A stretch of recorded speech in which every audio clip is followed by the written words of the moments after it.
Assalamualaikum warahmatullahi wabarakatuh. Perkenalkan, nama saya Andita Prameswari dengan NPM 224112115 dari kelas manajemen 22DX. Pada pembahasan video ini, saya akan bahas mengenai strategi operasi lingkungan global pada mata kuliah manajemen operasi.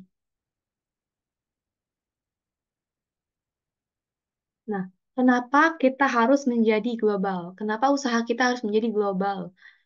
Nah, ada 6 kemungkinan, diantaranya adalah efisiensi biaya, yang kedua adalah perbaikan manajemen rantai pasokan, yang ketiga pemberian produk yang lebih baik, yang keempat menarik pasar baru, yang kelima belajar untuk beroperasi yang lebih baik, yang keenam bisa didapatkan dan mempertahankan bakat global.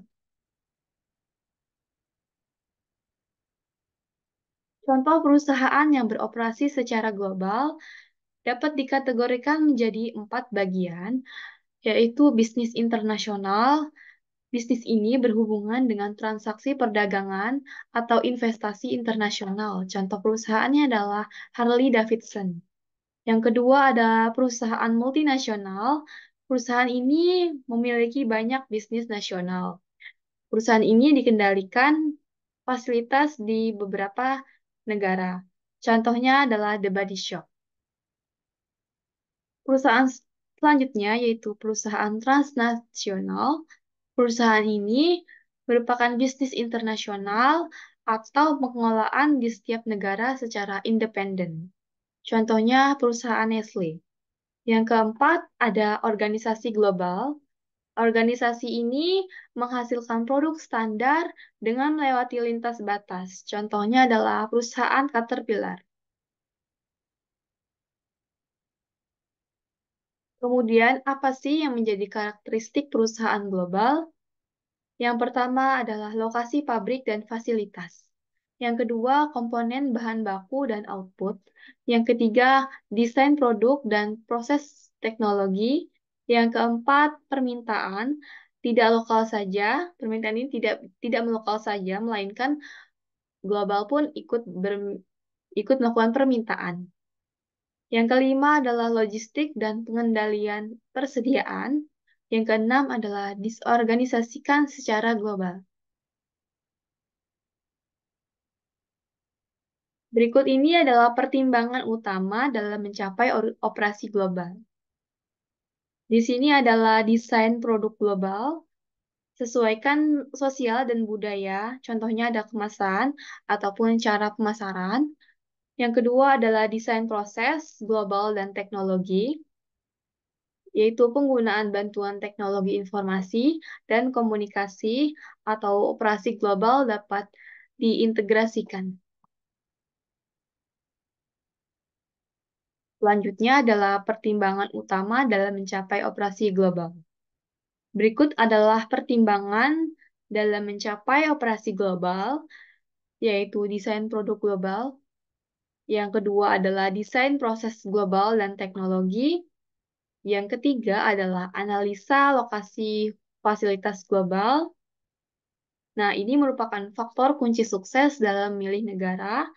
Contohnya ekonomi, inovasi, jumlah penduduk terampil, perubahan teknologi, stabilitas pemerintahan, pertanggungjawaban produk, perbatasan ekspor, kesamaan bahasa, etika kerja, bahan baku, ataupun ketersediaan sarana jalan.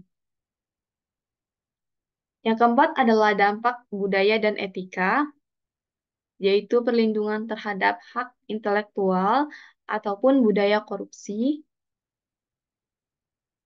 Selanjutnya, kita akan membahas mengenai mengelola operasi jasa di dunia global.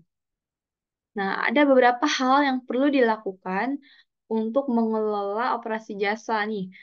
Yang pertama adalah menentukan apakah orang maupun fasilitas mencukupi untuk menjaga eksistensi jasa yang diberikan. Yang kedua, mengidentifikasi pasar asing yang masih terbuka yang tidak dikontrol pemerintah. Yang ketiga, kita harus menentukan jasa apa yang paling banyak diminati oleh konsumen luar negeri. Yang keempat, menentukan bagaimana mencapai konsumen global. Jadi itu yang harus diperhatikan untuk mengelola operasi jasa di dunia global.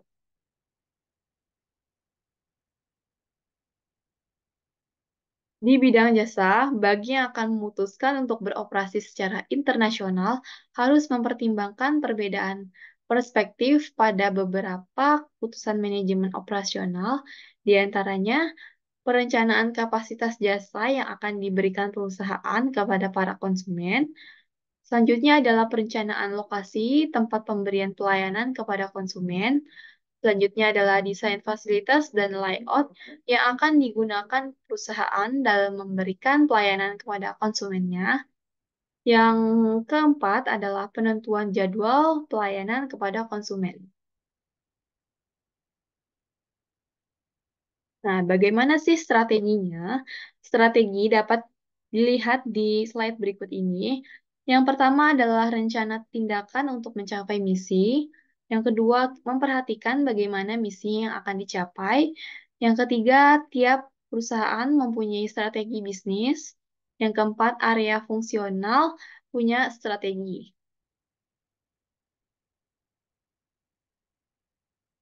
Strategi kita untuk meraih keunggulan dalam manajemen operasional. Ada di antaranya ada tiga nih faktor-faktornya. Yang pertama, bersaing pada perbedaan atau differentiation. Differentiation berarti keunikan atau karakteristik atribut jasa yang ditawarkan ke konsumen, sehingga konsumen mempersepsikannya sebagai nilai. Yang kedua, bersaing pada biaya atau cost leadership. Berarti untuk mencapai nilai maksimum yang diinginkan pelanggan, tapi dengan kualitas yang memadai.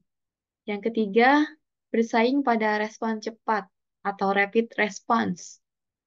Melalui keseluruhan nilai yang terkait dengan pengembangan dan penghantaran barang yang tepat waktu, penjadwalan yang dapat diandalkan, dan kinerja yang fleksibel. Bagaimana strategi internasional? Yaitu penggunaan ekspor dan lisensi untuk masuk pasar global, tingkat tanggapan lokal rendah karena ekspor atau kerjakan lisensi.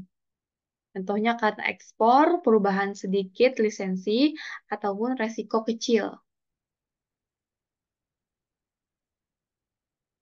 Kemudian strategi globalnya adalah keputusan terdesentralisasi atau koordinasi standarisasi dan pembelajaran di antara fasilitas.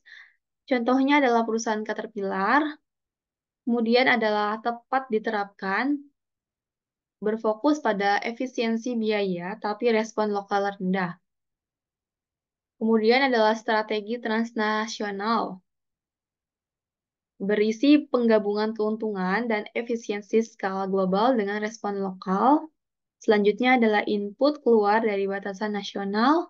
Aktivitas utamanya adalah cabang melaksanakan tugas sendiri atau efisiensi dan fleksibilitas jaringan.